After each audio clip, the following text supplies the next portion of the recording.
Bienvenue sur Que devient l'Afrique, l'espace où l'on prend le temps d'analyser avant de conclure. Aujourd'hui, nous examinons un discours prononcé par le président français Emmanuel Macron sur les relations entre la France, l'Europe et le continent africain, à travers le regard de l'intellectuel Franklin Nyamsi. Cette intervention permet de comprendre les enjeux économiques et industriels qui structurent la coopération internationale, en mettant en lumière le rôle central de l'Afrique dans les chaînes de valeur mondiales et l'approvisionnement en ressources stratégiques.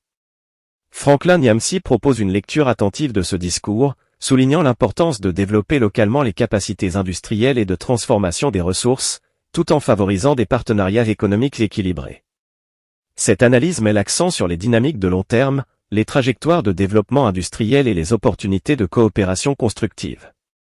Elle permet de saisir comment les décisions politiques et économiques s'articulent avec les perspectives de croissance durable et les intérêts partagés au niveau international.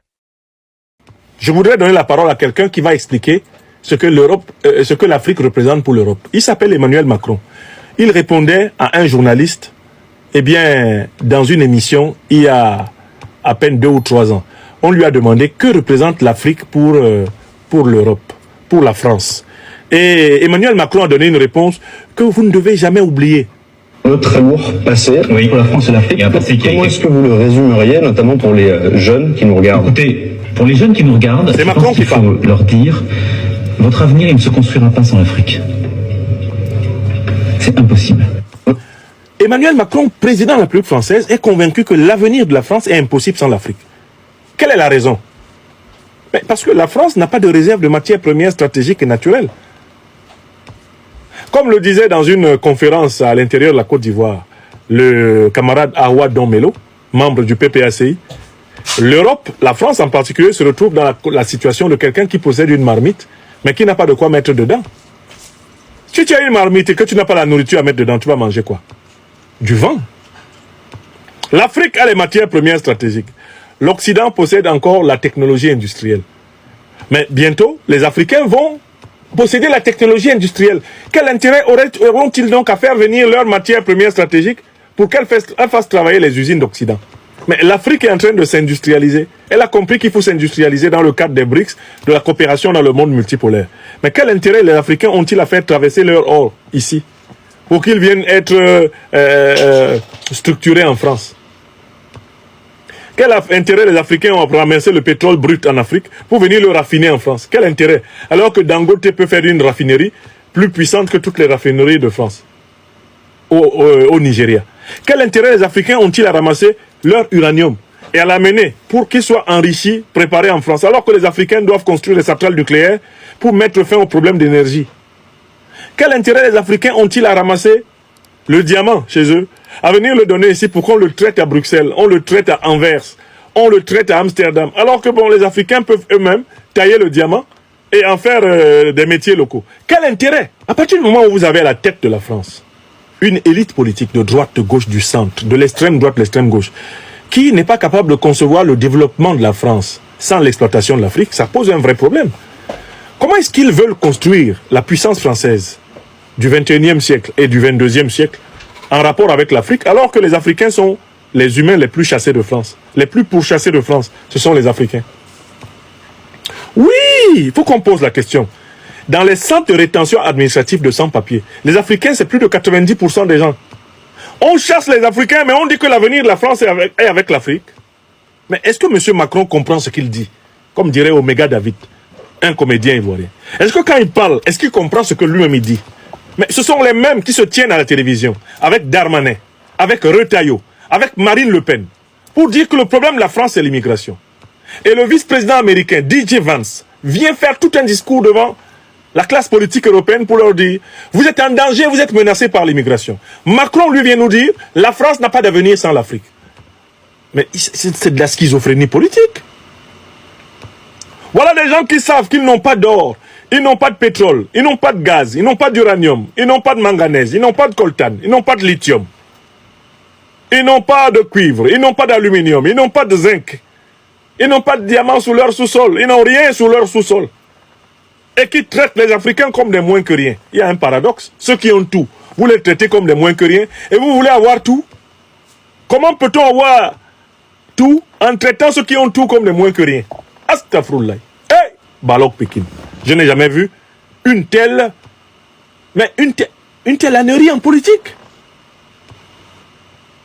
Alors, il faut que les Africaines et les Africains qui sont là, que nous sortions de la lâcheté, que nous expliquions d'abord à la maison. Nous, les Africains, on nous en veut parce que nous sommes le continent le plus riche en matières premières stratégiques sur toute la Terre. On ne veut pas que nous exploitions ces matières premières stratégiques pour devenir des grandes puissances industrielles, des grandes puissances militaires, des grandes puissances politiques. Voilà pourquoi on a inventé toutes sortes de guerres pour nous maintenir en état de fragilité. Nous imposer la dette, nous imposer la braderie de nos matières premières, le pillage de nos matières premières stratégiques. Voilà le modèle. Quand vous avez compris ce raisonnement de base qui explique l'histoire de l'Afrique depuis plus de 600 ans, maintenant vous pouvez répondre à la question, qui attaque l'Afrique aujourd'hui? Mais c'est la grande coalition de l'OTAN qui a organisé l'attaque de l'Afrique. Expliquez ça aux enfants. Que vous soyez américain, britannique, français, allemand, belge, d'origine africaine,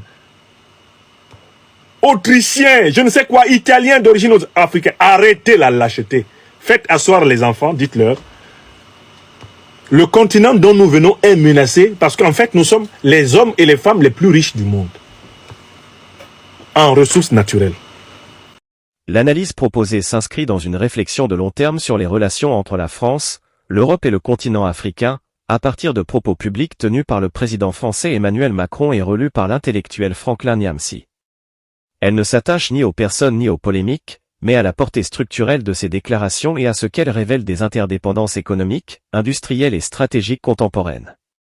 Dans un monde marqué par la recomposition des équilibres internationaux, cette réflexion met en lumière la place centrale qu'occupe aujourd'hui l'Afrique dans les dynamiques globales, non comme périphérie, mais comme espace structurant des chaînes de valeur mondiales.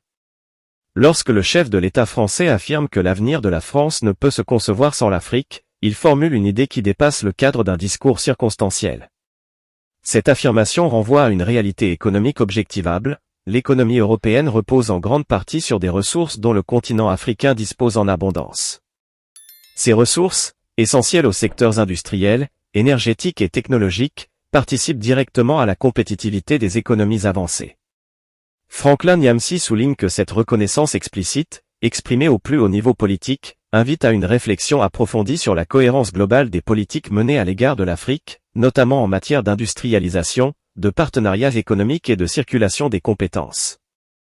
Historiquement, les relations entre l'Europe et l'Afrique se sont construites autour d'un modèle d'échange déséquilibré, caractérisé par l'exportation de matières premières faiblement transformées et l'importation de produits à forte valeur ajoutée. Ce schéma, longtemps présenté comme naturel, est aujourd'hui interrogé à la lumière des mutations économiques mondiales. Franklin Nyamsi insiste sur le fait que ce modèle n'est ni figé ni inéluctable. L'Afrique dispose désormais d'atouts humains, techniques et financiers qui lui permettent d'envisager une transformation progressive de ses structures productives, en cohérence avec ses propres priorités de développement. La métaphore souvent reprise dans son analyse, celle d'un outil industriel performant privé de matière à transformer, illustre avec clarté cette interdépendance asymétrique. Elle permet de comprendre pourquoi la question des ressources africaines occupe une place stratégique dans les discours européens contemporains. Toutefois, cette réalité pose une interrogation fondamentale: comment penser un partenariat durable si les chaînes de valeur restent majoritairement externalisées, et si les étapes les plus créatrices de richesse continuent d'être localisées hors du continent africain? La réflexion se prolonge par un examen des trajectoires industrielles émergentes en Afrique. Plusieurs États africains investissent désormais dans des capacités locales de transformation, qu'il s'agisse de raffinage, de métallurgie, d'agro-industrie ou de production énergétique. Ces initiatives traduisent une volonté croissante de capter davantage de valeur ajoutée sur place, de renforcer les économies locales et de créer des emplois qualifiés. Elles s'inscrivent dans un environnement international en mutation, marqué par l'émergence de nouveaux partenariats sud-sud et par la diversification des alliances économiques. Dans cette perspective, Franklin Nyamsi invite à dépasser une lecture strictement bilatérale des relations France-Afrique pour les inscrire dans un cadre multipolaire. L'Afrique n'est plus uniquement un espace de projection des intérêts européens, elle devient un acteur à part entière de la recomposition mondiale, capable de dialoguer avec une pluralité de partenaires et de définir ses propres priorités stratégiques. Cette évolution ne remet pas en cause la coopération avec l'Europe, mais elle en modifie les termes, en appelant à des relations fondées sur la complémentarité, la transparence et la réciprocité. Un autre aspect central de l'analyse concerne la cohérence des politiques économiques et industrielles avec les discours institutionnels. Reconnaître le rôle essentiel de l'Afrique dans l'avenir européen implique de repenser les modalités de coopération, notamment en matière de transfert de compétences, de co-industrialisation et d'investissement productif. Franklin Nyamsi souligne que le développement de capacités industrielles locales ne constitue pas une menace pour les économies européennes, mais peut au contraire favoriser des partenariats plus stables et plus équilibrés, fondés sur la création de valeurs partagées. La réflexion s'élargit également à la question de la jeunesse, à la fois en Afrique et en Europe. Dans un contexte de transition démographique contrastée, la jeunesse africaine représente un potentiel considérable d'innovation, de créativité et de dynamisme économique. Investir dans l'éducation, la formation technique et la recherche constituent un levier essentiel pour accompagner les transformations industrielles en cours. Cette approche contribue à inscrire les relations euro-africaines dans une temporalité longue, orientée vers la construction d'un avenir commun plutôt que vers la gestion de déséquilibres hérités du passé. Sur le plan historique, l'analyse rappelle que les dynamiques actuelles s'inscrivent dans une longue durée marquée par des échanges, des influences et des interdépendances multiples. Comprendre cette histoire permet d'éviter les lectures simplificatrices et de privilégier une approche nuancée, attentive aux continuités comme aux ruptures. Franklin Nyamsi insiste sur la nécessité d'une pédagogie économique et historique, capable d'expliquer aux nouvelles générations les mécanismes qui ont structuré les relations internationales, afin de mieux éclairer les choix à venir. Dans cette optique, la question de la transformation locale des ressources apparaît comme un enjeu central de souveraineté économique.